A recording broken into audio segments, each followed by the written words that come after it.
Hello guys! Welcome back! Another video ulit. Throwback na naman tayo. Ben, lamig. Mag-jacket na. Ayan, sinipon na.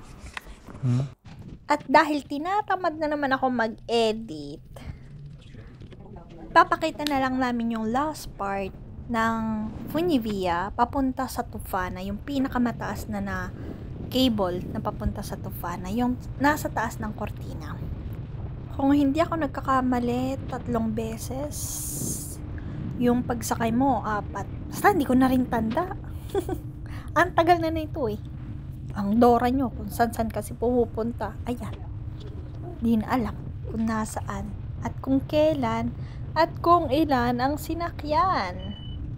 Pinush ko talaga yung pag-edit na to para i-share sa inyo kung ano makikita sa pinakatuktok ng Tufana. Kaway-kaway sa mga nakarating na sa tuktok. Sakto, maganda yung panahon ng pagpunta namin dito.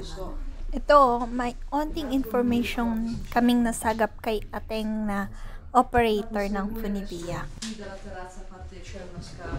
È un sentiero che in 10 minuti ti porta dall'altra parte e da lì si vede la Marmolada.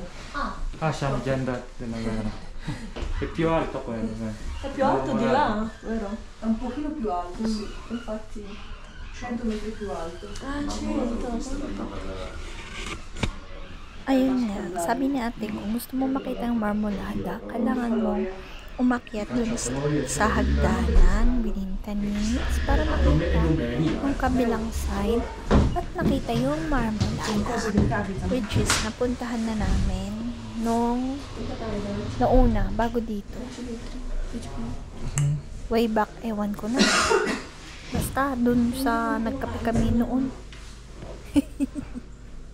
Paki-scroll na lang yung mga videos namin.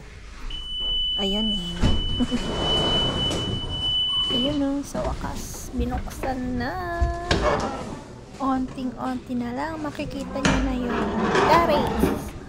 Or terrace panoramica, or terrace panoramic. Basta, yun na yun. Dugdugin nyo pa yung ulo ko.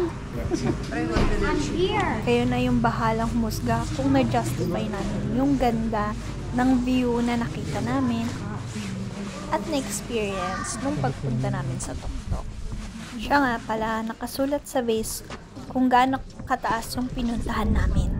Happy watching, guys!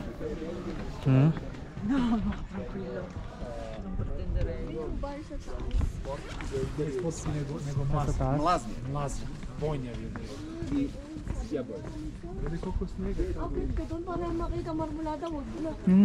Galing mo tayo sa Marmolada. Bea yelo. Wala naman na ba? Meron yan. Ikutin ko